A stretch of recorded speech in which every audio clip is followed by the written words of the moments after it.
Hello everyone, Mauro here. In this video, we're going to look at the new features and changes available on Windows 11 build 26200.5518 in the dev channel. This video demo will also apply to Windows 11 build 26120.3671 in the beta channel, since both channels are getting most of the same changes. Okay, let's dive into the new improvements that we're going to see this time around for Windows 11. But before, please subscribe to the channel and click the like button to help YouTube show this video to more people. It doesn't cost anything, and you will be helping the channel and supporting my work. Also, remember to check my website for more tutorials and tech news. The first change I want to highlight in this video is the new Start menu layout. And while it hasn't been officially announced, it's perhaps the best thing we are going to see this time around. I do recommend you to check my other video demonstrating the new Start menu completely, which also includes the instructions on how to enable this preview on your computer. And basically, we have an updated version of the Start menu, and the first thing you're going to notice is that it is a lot bigger than the previous version. First, you're now able to pin in a single row up to 8 apps, as you can see right here. On the previous version, you were only able to pin up to 6 apps per row.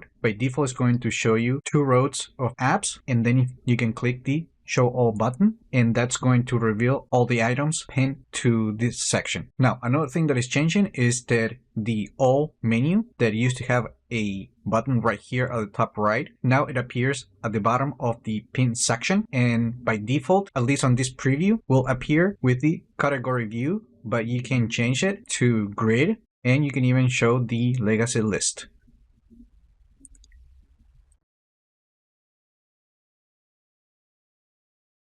Another thing that you'll be happy to hear, and it's something that you don't see here, and that is the recommended section. And starting with this new layout, we are able to disable the recommended section. So let me show you that if we go to the Settings app, and then we go to the Start Settings, the page has also been updated to accommodate the new design. Now, I have already been playing around with these settings, and some of these were already enabled after the installation of Windows. And let me show you that if we turn these options and then we go to the Start menu, we're going to see that the recommended section now appears, and it is populated with apps and files. However, you will notice that it's not a specific option to disable the recommended section. So if we turn these off, for example, recently added apps and more used apps, what's going to happen is that you're not going to see those items on the recommended section, but because we have this option also enabled, and then when we go to the Start menu, we're only going to see the files. So it is not until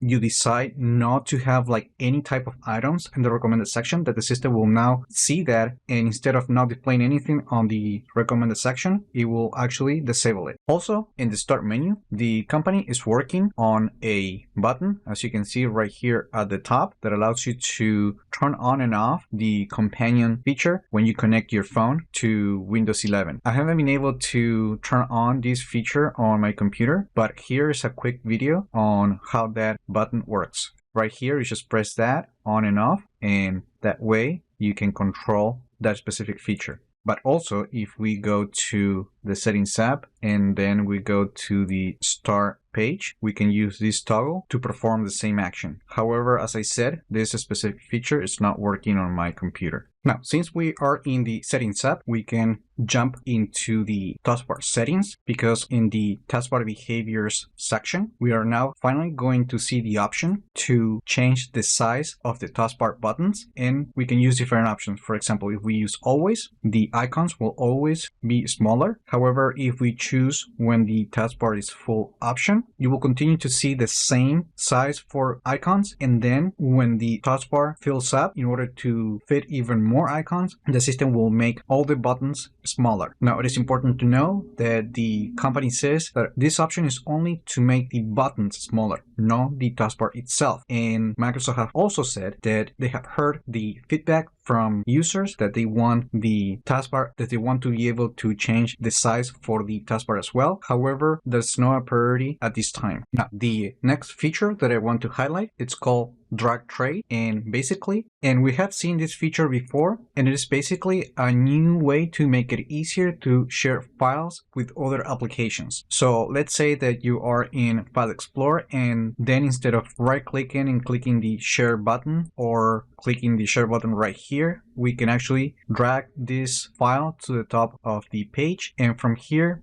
we can see the different options for sharing. However, sharing doesn't mean that you're going to be sending a specific item to another person, because for example right here we can send this image to the Paint app where you can actually edit the file. Now if we drop the image right here on the More option, that will open the share interface where you can choose different apps to share a specific file. Also, this feature is only for individual files. You cannot share a collection of files or a folder or a container such as zip file. Now, if we open the Settings app and then we go to the mouse pointer and touch page, we're going to notice that the company has updated the page to bring many of the remaining settings for the mouse from Control Panel to the Settings app. For example, now we can customize the pointer icons, and from here you can select each of the icon and then you can browse and change the pointer with a custom image. Also, on this page, you're going to find the option to enable the pointer indicator, which is this animation to help you find the mouse pointer on the screen. You can also activate the mouse pointer trails. And you can also enable the mouse pointer shadow.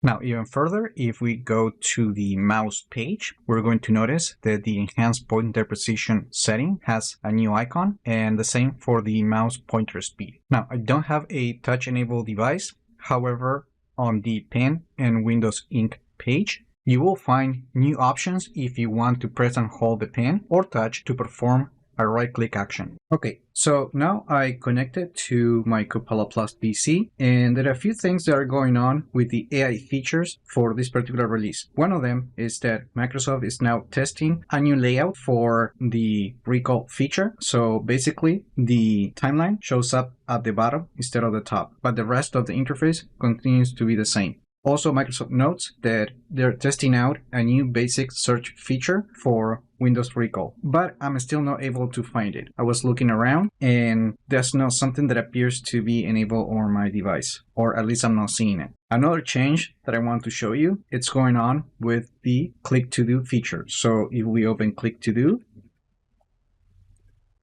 if we select some text, now we're going to have the option to Ask Copilot. And in here, this time around, I have different options that you can use with Click to Do. For example, we can use Rewrite, we can create a bullet point list, and we can also summarize the text.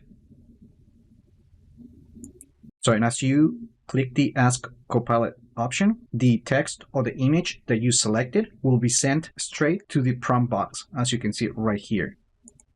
And finally, you can now launch the Click to Do feature by swiping right if you have a touch enabled device, and you can adjust the gesture from the touch settings page. Now, if you have a Copilot Plus PC or another PC that supports the Windows Studio effects, if you haven't enabled it before, now the system will enable the automatic framing filter automatically, and you will receive a touch notification letting you know that the feature is turned on when using the camera. You can still able to access the Visual Studio Effects settings from the Quick Settings menu and from this page. And if you want to enable the auto framing manually, you can use this option right here. And finally, if you have a computer on the beta channel, starting with this release, Microsoft is making available a download package to test the quick machine recovery feature that was announced in a previous release. So basically now, when testing the recovery feature, the system will download an update from the Windows Update Services called Quick Machine Recovery Update for Windows 11 that will allow you to test the feature. I do have another video explaining the quick machine recovery feature, so check the video description to find the link to watch that video. And that's it. Those are the biggest changes that we're going to find on Windows 11 build 26200.5518 in the dev channel, and also on Windows 11 build 26120.3671 in the beta channel. Let me know in the comments what you think about these improvements. Like the video, share it, subscribe to the channel if you haven't done that yet, and I just hope this video was informative for you, and I would like to thank you for viewing.